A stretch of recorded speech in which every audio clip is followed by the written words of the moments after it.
ఆడబిడ్డ నిధి పథకం అమలు చేయాలంటే రాష్ట్రాన్ని అమ్ముకోవాల్సి వస్తుందన్న మంత్రి అచ్చెన్నాయుడు మాటలపై వైఎస్ఆర్సీపీ మహిళా నేతలు మండిపడుతున్నారు. ఇచ్చిన మాట ప్రకారం ఆ పథకాన్ని అమలు చేయాలని డిమాండ్ చేస్తున్నారు. మంత్రి మాటలపై మనతో మాట్లాడడానికి మహిళా నేతలు ఉన్నారు. మేడం, అచ్చెన్నాయుడు మాటలు ఏ విధంగా చూస్తారు? ఎన్నికలకు ముందు ఇష్టానుసారంగా సూపర్ 6 అంటూ హామీలు ఇచ్చారు. అవి అమలు చేసేసరికి రాష్ట్రాన్ని అమ్ముకోవాల్సి వస్తుంది, రాష్ట్రం దివాలా తీస్తుంది అని మాట్లాడుతున్నారు. ఏంటి వీటి మాటలు ఏ విధంగా చూస్తారు? ఈరోజు కూటమి ప్రభుత్వం ఎలక్షన్కు ముందు ఏ మేనిఫెస్టో అయితే విడుదల చేసిందో ప్రతి పథకాన్ని కూడా ఈరోజు నీరు కార్చే విధంగా గద్దెనెక్కిన తర్వాత మేము మాట తప్పము, జగన్మోహన్ రెడ్డి గారి కంటే మేము చాలా భిన్నంగా చేస్తాము, రాష్ట్రానికి మేము సంపద సృష్టిస్తాము అని చెప్పి అబద్ధాలు చెప్పి కూటమి ప్రభుత్వం ముగ్గురు ఏకమై కూటమి ప్రభుత్వం ఈ కుర్చీలో కూర్చున్న తర్వాత ఈరోజు నేను అచ్చెన్నాయుడు గారు మాట్లాడుతూ ఉన్నారు. ఆడబిడ్డ నిధి ఇవ్వాలంటే మేము రాష్ట్రాన్ని అమ్మేయాలి అని చెప్పి ఈరోజు మేము అచ్చెన్నాయుడు గారిని అడుగుతూ ఉన్నాం. మేము చంద్రబాబు నాయుడు గారిని కూటమి ప్రభుత్వాన్ని కూడా మేము ప్రశ్నిస్తూ ఉన్నాం. మహిళల తరపు నుంచి మీరు ఎవరిని మోసం చేసి మీరు ఓట్లు వేయించుకొని గద్దెనెక్కిన తర్వాత ఈరోజు మీరు రాష్ట్రాన్ని పరిపాలిస్తూ పదవులను అనుభవిస్తూ మీ కార్యకర్తలను కోటీశ్వరులుగా చేయాలనే ఒకే లక్ష్యంతో ఈ ప్రభుత్వం ముందుకెళ్తుంది తప్ప ఇచ్చినటువంటి ప్రజలకు ఇచ్చినటువంటి పథకాలు కానీ ఆడపిల్లలకి ఇచ్చినటువంటి పథకాలు కానీ మీరు ఈ రాష్ట్ర ప్రభుత్వం ఎలక్షన్కి ఏదైతే మా మేనిఫెస్టో వైఎస్ఆర్సీపీ జగన్మోహన్ రెడ్డి గారి మేనిఫెస్టో ఏదైతే ఉందో అవన్నీ కూడా పేర్లు మార్చి దీనికంటే భిన్నంగా మేము ఇస్తామని చెప్పి అబద్ధాలు ఆడి ఈరోజు గద్దెనెక్కి ఈరోజు రాష్ట్రాన్ని అమ్మేయాలని అంటున్నటువంటి అచ్చెన్నాయుడు గారికి మేము ఈరోజు హెచ్చరిక చేస్తున్నాం. మీకు త్వరలోనే మీ ప్రభుత్వానికి మీకు బుద్ధి చెప్పే పరిస్థితి దగ్గరలోనే ఉంది. మీరు వెంటనే ఇచ్చిన పథకాలన్నీ కూడా అమలు చేయాలి, లేకపోయినట్లయితే తీవ్రమైన ఉద్యమానికి మేము సిద్ధంగా ఉన్నామని ఈ సందర్భంగా తెలియజేస్తున్నాం. జై జగన్, జై వైఎస్ఆర్. రాష్ట్రాన్ని అమ్మాల్సిన మాటలు చూస్తే అంటే ఈ పథకాలు ఎగ్గొట్టే ఆలోచనలకు ఉందనే విషయం మీకు స్పష్టంగా కనిపిస్తుంది అంటారు. మాట తప్పని మడమ తిప్పని నాయకుడు ఎవరైనా ఉన్నారన్నా పార్టీ ఏదైనా ఉన్నదంటే అది ఒక్కటే జగన్మోహన్ రెడ్డి గారు, వైఎస్ఆర్ కాంగ్రెస్ పార్టీ. జగన్మోహన్ రెడ్డి గారు మాట తప్పకుండా మడమ తిప్పకుండా ఇచ్చిన హామీలన్నీ కూడా నెరవేర్చి అతను ఏవైతే పథకాలు ఇస్తానన్నారో అన్ని పథకాలు కూడా తూచా తప్పకుండా మరి అనుకున్న సమయము, అనుకున్న డేటు, అనుకున్న రోజును నిర్ణయించి మరి ప్రజలకి ఇవ్వడం అనేది జరిగింది. మరి చంద్రబాబు నాయుడు గారు ఒక మాట అయితే అన్నారు, ముసలమ్మ కూడా బటన్ నొక్కేస్తే అకౌంట్లో అమౌంట్ పడిపోతుందని. మరి అదే పని చంద్రబాబు నాయుడు ఎందుకు చేయలేకపోతున్నారు ఈరోజు అంటే చంద్రబాబు నాయుడు గారు ఎలక్షన్లో ఒక మాట అన్నారు, జగన్మోహన్ రెడ్డి గారు ఇచ్చినటువంటి హామీలను అవే కంటిన్యూ చేస్తూ అంతకు మించి పథకాలు అని మాట అన్నారు. మరి ఈరోజు అచ్చెన్నాయుడు గారికి ముందుగానే తెలీదా? మరి ఆడబిడ్డ నిధి కింద ఈ డబ్బులు ఇస్తే ఆ రోజు రాష్ట్రాన్ని అమ్ముకోవాల్సి వస్తుందని అతనికి ముందు అవగాహన లేకుండా మాట్లాడుతున్నారా?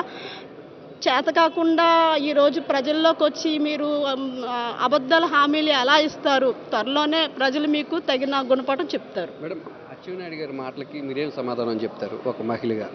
చంద్రబాబు నాయుడు గారు ఆల్రెడీ చెప్పారు, సూపర్ 6 ఇచ్చేసాము, ఎవరైనా మాట్లాడితే వాళ్ళకి 4 మందమని.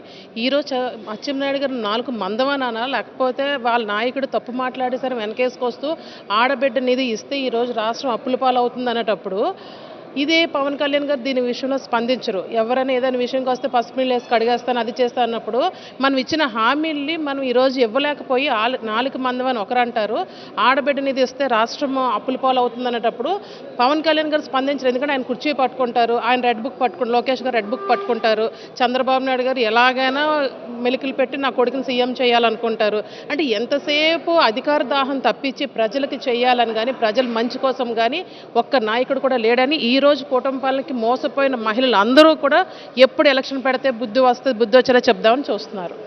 ఈ కూటమి ప్రభుత్వానికి ఎన్నికల ముందర ఏవైతే అలవి కాని హామీలు ఇచ్చి ఈరోజు ఎలాగైనా అధికారం చేజిక్కించుకోవాలని ఈవీఎంల ద్వారా వచ్చిన వీళ్ళు ఏదైతే అధికార దాహంతో అధికారాన్ని అట్టిపెట్టుకొని ఏవైనా కూడా అలవి కాని హామీలన్నింటినీ కూడా చేస్తూ ఉన్నారు. ఈరోజు ఆంధ్రప్రదేశ్ రాష్ట్రంలో అందరూ కూడా గత ప్రభుత్వాన్ని చూశారు. జగన్మోహన్ రెడ్డి గారు టైంలో ఎలా సంక్షేమ పథకాలు ఇచ్చి కరోనా టైంలో కూడా ఎంత బాగా వాళ్ళు రాజ్యాన్ని పరిపాలించారో, సుభిక్షంగా చేశారో ఈరోజు వీళ్ళు చూస్తున్న పరిపాలనని ప్రజలు చూస్తూ ఉన్నారు.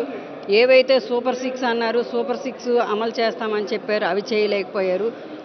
ఈరోజు ఆడబిడ్డ నిధి అన్నారు. ఆ నిధి అనేది అలవి కాని హామీలు ఎలా ఇస్తారండి? ఎలా ఇచ్చి ఏదైనా ఇచ్చి మనం అధికారం చేజిక్కించుకోవాలనేది వెన్నుపోటు విద్య మన చంద్రబాబు నాయుడు గారికి వెన్నతో పెట్టిన విద్య. ఆయన ఏదైతేనేంటి ఆ పార్టీని తెలుగుదేశం పార్టీ నుంచి అది ఎన్టీఆర్ గారు స్థాపిస్తే ఆ పార్టీ యొక్క సింబల్ని దాన్ని కూడా ఈయన అధికారం చేజిక్కించుకున్నాడు. ఈరోజు మహిళలందరికీ మోసం చేస్తూ ఉన్నాడు.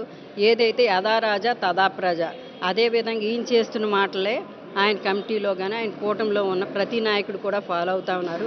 ఈ విషయాలన్నింటినీ కూడా ప్రజలు గమనిస్తూ ఉన్నారు. రాబోయే రోజుల్లో వీళ్ళకి తగిన గుణపాఠం చెప్పడానికి సిద్ధంగా ఉన్నారు. మేడం, జగన్మోహన్ రెడ్డి గారు హామీలు ఏ విధంగా అమలు చేశారు? కూటమి ప్రభుత్వ హామీలు ఏ విధంగా అమలు చేస్తుంది అనుకున్నారు?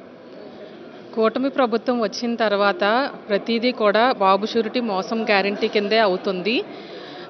చంద్రబాబు నాయుడు గారు ప్రచారంలోని ఏమన్నారు?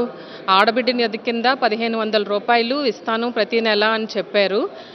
దీని ప్రకారం ప్రతి ఒక్కరికి కూడా ఇప్పటికీ ఈ 13 నెలల కాలం పాటు 34,400 కోట్లు రావాల్సి ఉంది. దీని అంతటికీ కూడా ఎగనామం పలికేశారు. మొత్తం 2,10 లక్షల పైబడిన మహిళలందరికీ కూడా ఈ 34,400 కోట్లు రావాల్సి ఉంది. దీనికి ఆ సమాధానం చెప్పాలి కూటమి ప్రభుత్వం. అచ్చెన్నాయుడు గారు అంటున్నారు ఇప్పుడు ఈ డబ్బులన్నీ ఇవ్వాల్సి వస్తే కనుక ఆంధ్రప్రదేశ్ని అమ్ముకోవాల్సి ఉంటుందంట. వీళ్ళు ముందు క్యాన్వసింగ్ టైంలో ఒక మాటను, గద్దెకెక్కిన తర్వాత ఒక మాట చెప్తున్నారు.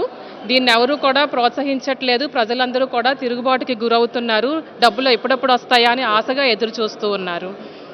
అధికార దాహంతో ఎన్నికలకు ముందు కూటమి నాయకులు ఇష్టానుసారంగా హామీలను గుప్పించారని, అధికారంలోకి వచ్చిన తర్వాత మాట తప్పడం కోసం, హామీలు ఎగ్గట్టడం కోసం రాష్ట్రాన్ని అమ్ముకోవాల్సి వస్తుందనే మాటలు మాట్లాడుతున్నారని, కరోనా వంటి విపత్కర పరిస్థితుల్లో కూడా సంక్షేమ పథకాలను అమలు చేసిన ఘనత ఒక వైఎస్ జగన్మోహన్ రెడ్డికి దక్కుతుందని, ఇచ్చిన మాట ప్రకారము సూపర్ 6 హామీలన్నింటినీ కూడా అమలు చేయాలని వైఎస్ఆర్సీపీ మహిళా నేతలు డిమాండ్ చేస్తున్నారు. లేదంటే కూటమి ప్రభుత్వానికి బుద్ధి చెప్పే రోజులు దగ్గరలోనే ఉన్నాయని చెప్పి హెచ్చరిస్తున్నారు. కెమెరామెన్ అప్పలరాజుతో నాయుడు, విశాఖపట్నం నుంచి.